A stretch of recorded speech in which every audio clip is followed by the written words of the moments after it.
What's up everyone, and welcome on back for another video here on my channel. Thank you as always for joining me if you're one of my returning subscribers, and welcome to the channel if you are new. Within today's video, we are going to be talking about 2026 and setting up my financial goals. It's been a minute since I had time to reflect and even just sit down and talk about budgeting. If you have been keeping up with my life and with the channel, you know a lot's been going on. So I am excited to sit down and finally figure out what I want to do for the next upcoming year, because this year was just a whole lot of new things and everything happening. But if you don't know who I am, hello, my name is Monet. I am now 29 years old, and here on this channel I share my financial journey. I've been documenting my financial journey for the past 5 years, and we're going on 6 years in 2026, which is crazy. But here I just share how I manage my money. I utilize the cash envelope system. I've shown how I've gotten myself out of debt and how I am trying to now save and invest.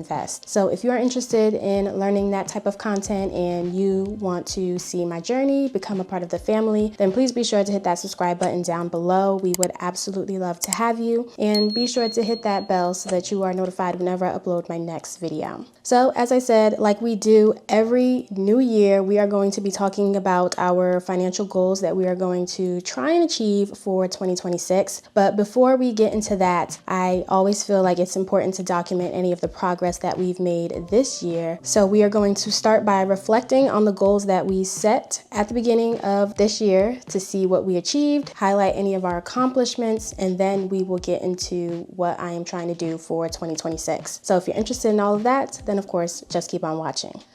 All right, so getting into the video, we are going to bring out our 2025 goals. And if we remember, these are the goals that I set for myself at the top of the year. So let's go through number by number and see what I was able to do. So looking at goal number 1, I always have this listed here since I became debt-free in 2022.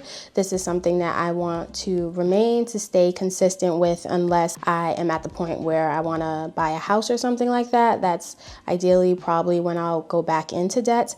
But as for right now, I am always trying to remain debt free. So that's always a top priority, and happy to report that even given all of the craziness that I've been through in 2025, we were able to achieve this goal, and I did remain debt free. So we can definitely put a green check mark for that. Next on the goals list, we had to complete my 6-month emergency fund. At the top of the year, I currently had $6,500 saved, and the goal was to save $13,000. And we did complete that, so I am going to put a check.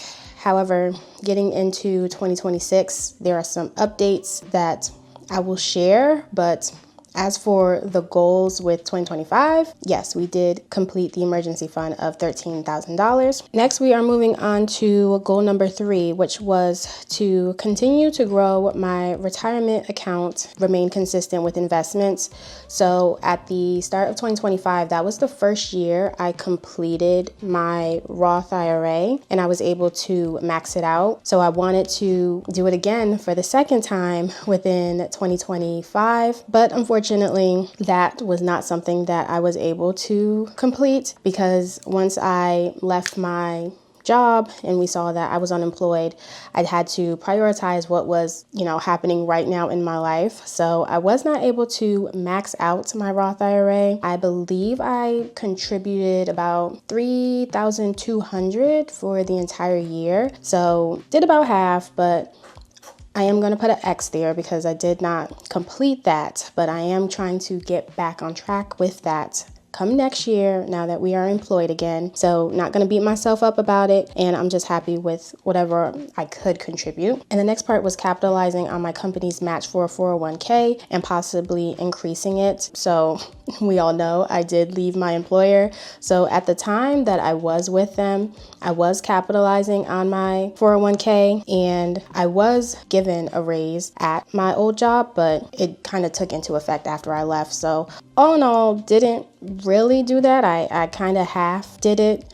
So I'm just gonna put number 3 as a wash because we didn't really do what we wanted to do, but that was just given the circumstances of life that, changed. So the next thing is for goal number 4, which was to cash flow my 2 big events. So at the start of the year, I was very vague about them just because I wasn't sure if it was going to happen. And the second one was a surprise. But if you've been following, you already know what they were. So the first one, which was between July or August, is when I thought it was going to happen, was me moving out of state. So I did want to cash flow that. I didn't want to go into debt for that. So happy to report that we were able to move debt-free. And then the second half for the big event that I wanted to cash flow, which happened in September, was when I went to Europe for my trip. So we can put a check there because we were able to cash flow that. So overall, for number 4, we were able to do, which is great. And then the last goal that I set for myself was to continue to grow my business and remain consistent on social platforms. Number 1 and number 5 is something that I always put on my goals just to remind myself when I look at this what I need to be focusing on. And for number 5, I'm going to be honest, we all know I was not as consistent as I needed to be.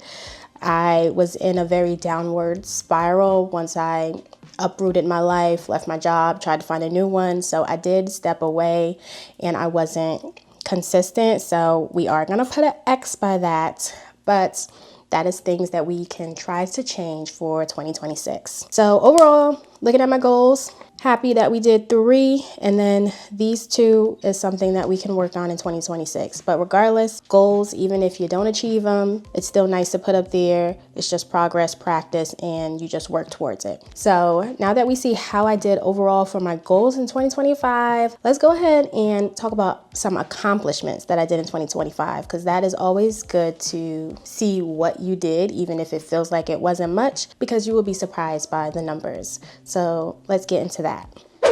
All right, so as I said, we are going to be highlighting my accomplishments. So I'm going to notate this as 2025 accomplishments. And the first thing that I want to note is the growth that I did within my net worth, because that is just something that I am interested to see and want to know. And when I reference my net worth, I'm really just truly talking about my investments and my retirement, because I feel like I didn't do a lot, but looking at the numbers might make me feel better. So let's go ahead and start with highlighting how we started the year. Looking at the beginning of the year, I have my 401ks started with $22,980. And looking at the end of the year, I was able to increase that to $32,493. So I did stop this once I left my employer, and I haven't contributed to my 401k since. But, even given the pause, nice to see some increase. It was more than what I felt like I did. So that's why I said it's nice to look at the numbers. And then next we can get into my Roth IRA. So as I stated, I did just start my Roth IRA in 2024. So coming into the beginning of 2025, I was on the verge of maxing out that account. So I started my Roth with $7,484, and then at the end of the year, I was able to grow it to $11,965. So again, I wasn't as aggressive with my Roth. I did have to pause on it, but I was checking in month over month, even after I left my employer and I wasn't contributing, and it was still steadily increasing. So that was nice to see. So if we total all of this up, at the start of the year, I had $30,464 within my net worth. And at the end of the year, I was able to bring it to $44,458. So the difference of these two means that it was a positive growth of $13,994, which I'm not mad at. I have to constantly remind myself I am doing this on my own, and I have to be willing to put steps in the right direction that I want it to go. And it didn't go down. So anything better than down, and seeing it grow, even though it wasn't as much as I wanted it to be or as much as I know that I could grow it at, I am still happy with the result that I have. So that is definitely an accomplishment to highlight for 2025. The second one is going to be my high yield savings account. I always want to highlight the significance of a high yield savings account because I was way too late with jumping on the bandwagon. So I like to document year over year how much interest I earn, because this is money that I am sitting in an account and I am not having to do anything but, you know, try not to touch the money. With my high yield savings account, there was some money that I had to take out that I will, you know, touch on later and explain with you guys. But overall, for the year, I was able to, you know, not touch the money. So looking at 2024, if we highlight how we did last year, that was my first year having the high yield savings account fully open.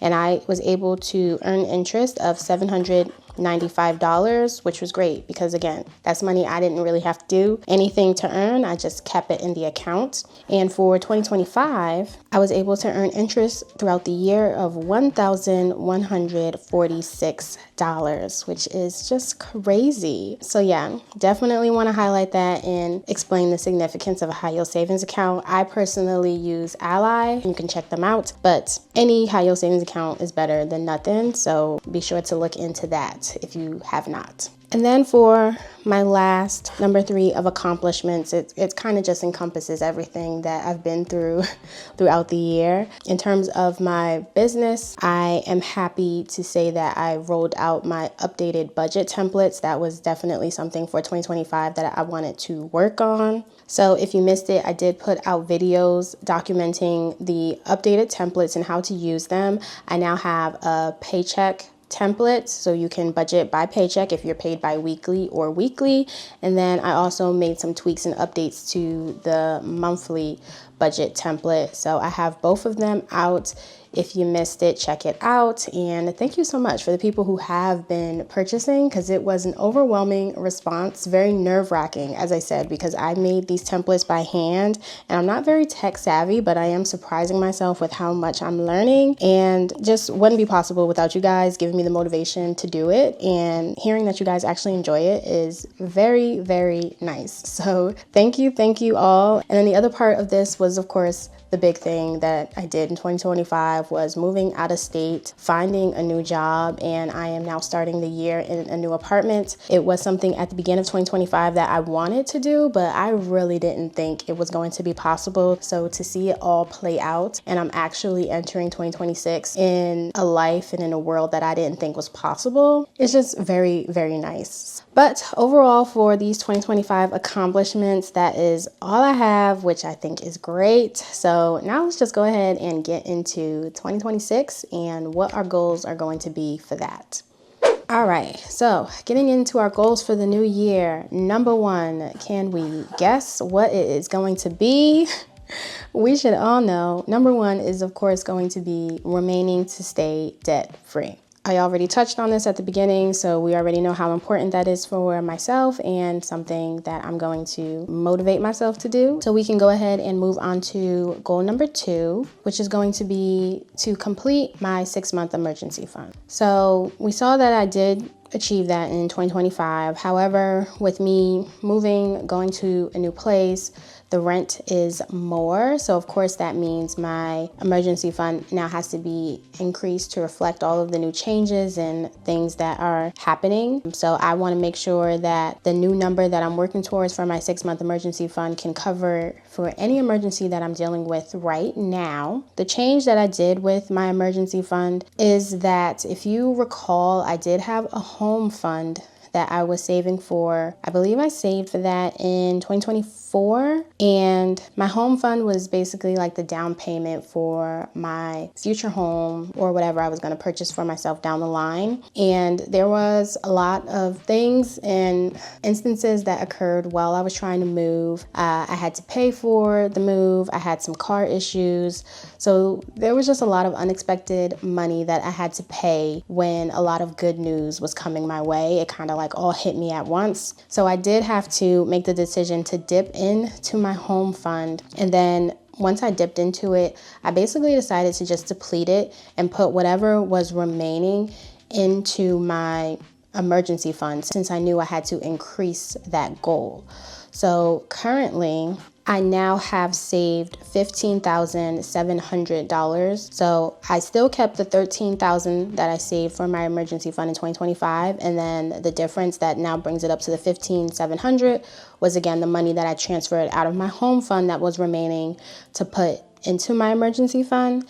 And then the new goal that I'm trying to save for my 6 months is $18,000. I just felt like it would be easier just for me to completely fulfill my emergency fund because that's just a priority. It makes me feel better knowing that I have at least 6 months if anything happens. So this is my first goal to prioritize entering into 2026 is to get me to the 18,000. As we can see, we don't have that much, of a difference to get us there, but that is definitely a goal I want to cross off and get that done. So then we can move into goal number 3, which is us basically restarting our home fund. Because even though I depleted it, it is still a goal and something that I want to keep. And we're just going to go ahead and start over. I'm just not going to beat myself up about it. The money did what it needed to do. And now I'm just going to restart it and save where I can for a home. Again, home is not something that I'm prioritizing right now. I don't foresee myself getting a home, not even in, say, 3 years. So it's just something steadily that I'm putting aside and growing for when I need it. So just to get us started, I set myself up for the year with a modest goal of at least getting $5,000 back into that savings or sinking fund just to get us started back on there. And now we can move into goal number 4. And that is highlighting me getting back on track to maxing out my Roth IRA and getting back into contributing towards my 401k again. So the new goal for Roth IRA is now at the max limit, and that is $7,500. So with my Roth IRA, I have until April of 2027. So it doesn't necessarily have to be, fully within 2026. I just want to be able to max this out by the time I'm able to end contributing to 2026. So definitely need to get back into the habit and the groove of putting that in there because I'm feeling like I'm behind on my retirement, even though, I'm trying not to be that hard on myself. I'm doing what I can, but I do want to stay consistent and bring that number up. And then the goal for my 401k is to contribute at least 6% to that. So with my new employer, I do again have to be vetted within the company for a year before they start contributing. So that's another reason why I want to make this percent higher. Once I am in the company for a year, 6% is the max that the company matches. So I'm trying to already get myself into the habit of contributing the max once the employer does kick in. But I also want to steadily increase that year over year to try and catch up with my 401k where I feel like I'm lacking. So that is going to be that for those goals.